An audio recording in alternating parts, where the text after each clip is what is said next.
E essas asas são usadas em aviação militar, em aviação civil normal, né? Avião de transporte de passageiro, principalmente avião grande a jato, porque tem toda uma parafernália, computadores e coisas desse tipo para estabilizar mais o avião. Porque esse tipo de asa dá muita maleabilidade, então é difícil segurar. Então, os aviões militares têm toda uma infraestrutura lá dentro, todo um complexo de computadores, né? Para poder segurar isso, mesmo os mais antigos lá da década de 50, tá? Porque a asa enflechada dessa maneira, quem tem na década de 50 ou até um pouco antes essa asa enflechada aqui? O Sabre, por exemplo. O Sabre tem. Aeromodelo, Sabre tem. Pilotar um aeromodelo é uma coisa, pilotar um avião, você estando lá dentro arriscando a morrer é outra, tá? Arriscando a cair com ele. Então, mesmo os sabres, eles tinham era uma coisa muito rústica, então o cara tinha que ter muita mão, porque senão ele se matava com o avião. E esse de enflechamento negativo, então, precisa ter computador lá dentro para segurar mesmo. Os Boeings, os Airbus, os grandes jatos têm um sistema computacional que corrige tudo, piloto automático, correção, tudo certinho para estabilizar mais o voo, porque, como eu disse, a asa enflechada dá muito mais maleabilidade. Para você ter mais maleabilidade, só tem um jeito de ser mais maleável, é ser mais instável. Tá? Você não existe uma asa estabilíssima que seja mais maleável do que uma asa mais instável. Tá? Não tem isso. Então tem que ter todo um processo para segurar essa onda. E esse processo, hoje, atualmente, são os computadores, tá? Para fazer isso voar direito. Então, essa você não sabia, aprendeu mais essa. Você sabia que tinha computador lá, mas você não sabia bem por quê, né? Foi necessário colocar.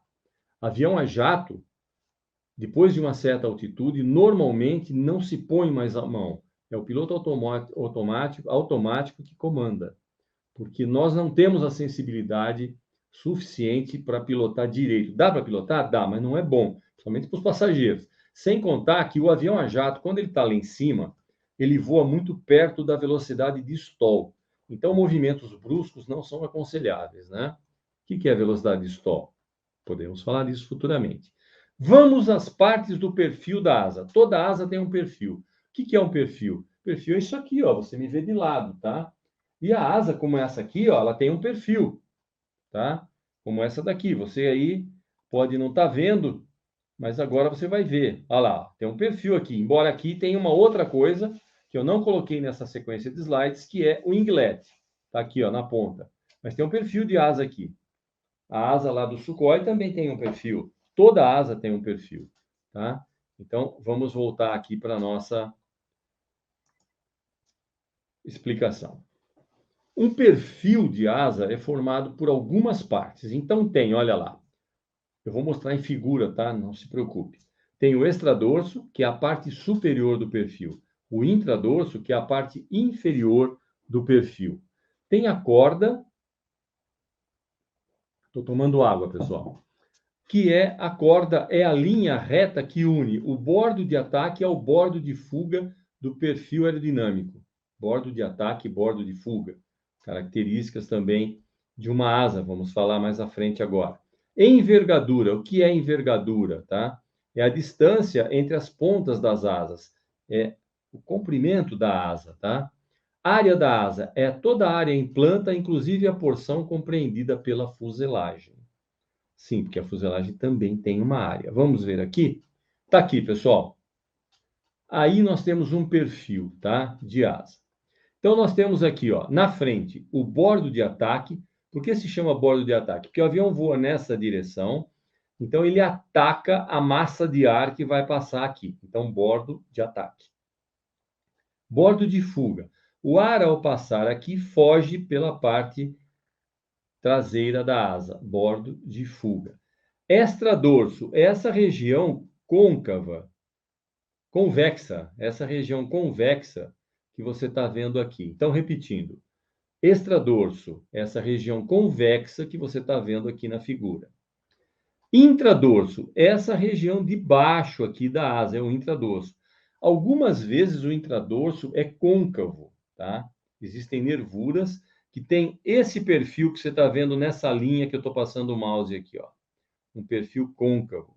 Então, aqui, na verdade, a gente tem uma nervura que a gente poderia dizer que esse perfil aqui seria o perfil de uma nervura com intradorso côncavo, e esse perfil seria o perfil de uma nervura com intradorso semi, ou eu diria plano, não seria semiconvexo. Para ser semiconvexo, ele teria que ser um pouquinho mais redondo aqui e depois ficar reto, tá?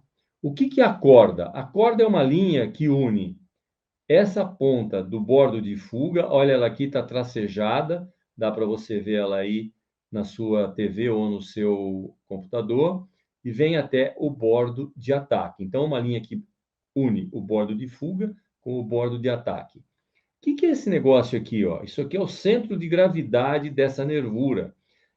O avião tem que girar em torno disso aqui, do centro de gravidade da nervura, tem que coincidir com o centro de gravidade do avião. Ou seja, quando você projeta o avião, os pesos, a distribuição das coisas ali dentro precisa propiciar que o centro de gravidade do avião como um todo bata, né?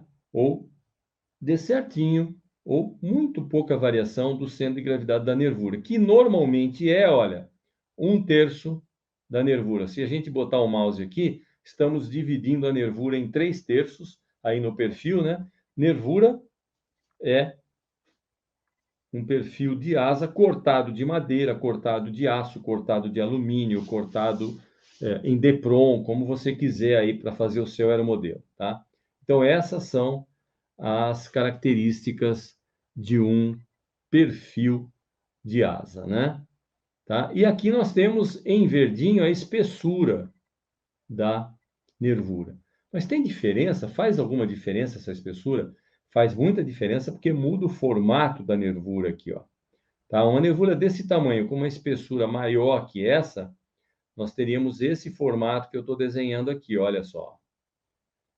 É bem diferente do formato que está desenhado aqui, tá?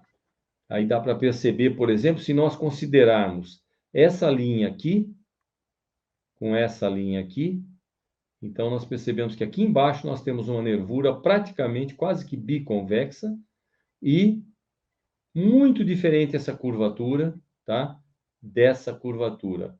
Ué, e o que tem isso a ver? Tem isso a ver que isso é que faz o avião voar, tá? Vou explicar para vocês, não sei se hoje ainda, mas é isso aí que faz o avião voar. Tá bem?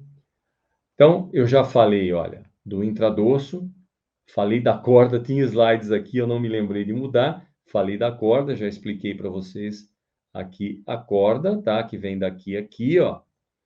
A envergadura, essa figura aqui vocês não viram ainda. A envergadura de uma asa, ela vem daqui, passa pela fuselagem até a outra ponta da asa, tá? Então, notem que a fuselagem faz parte da envergadura também, tá?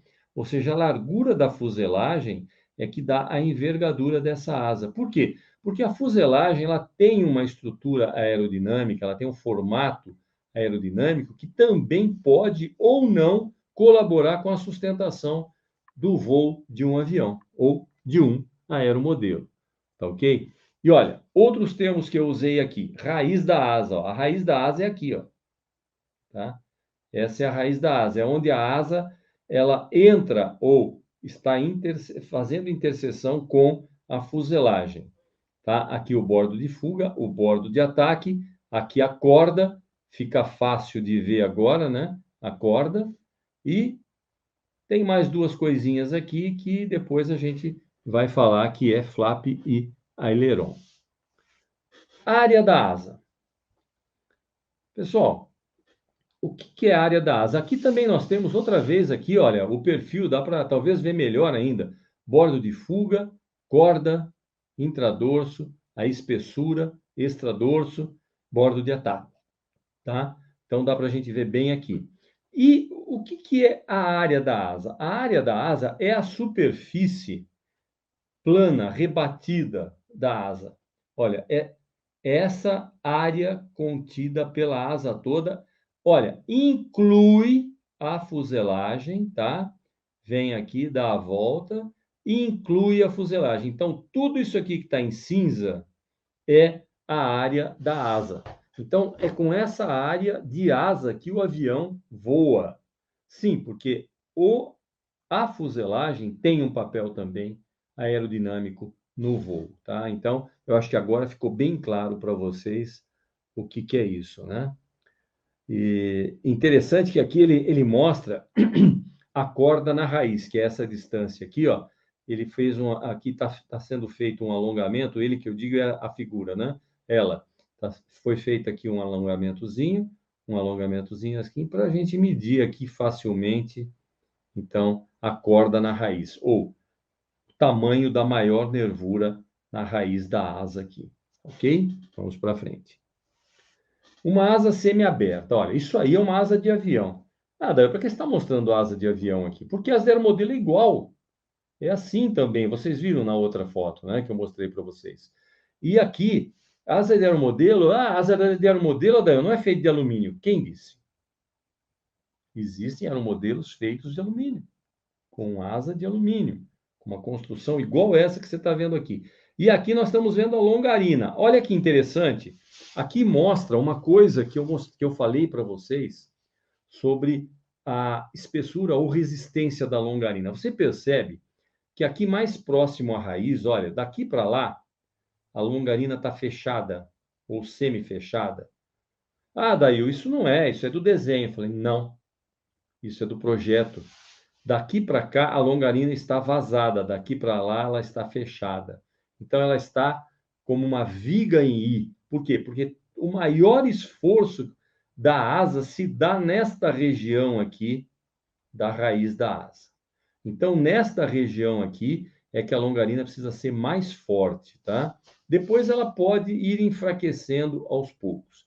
Então, uma asa é formada por uma longarina, que é realmente quem recebe todo o esforço do voo, todo o esforço de sustentação. O peso do avião se apoia, então, sobre as asas, e as asas transmitem todo esse esforço para a longarina, tá? Através do revestimento e das nervuras da asa. Todo o esforço é passado à longarina, que normalmente são duas, que é a longarina principal que você está vendo aqui, e a longarina traseira que fica aqui, ou mais ou menos, não, fica aqui mais ou menos, olha. Mas aqui depende do tipo de asa, ela fica mais ou menos aqui, ó, no bordo de fuga, um pouquinho antes do bordo de fuga aqui, fica a longarina traseira de uma asa de um avião ou de um aeromodelo, um pouco antes do bordo de fuga, tá ok?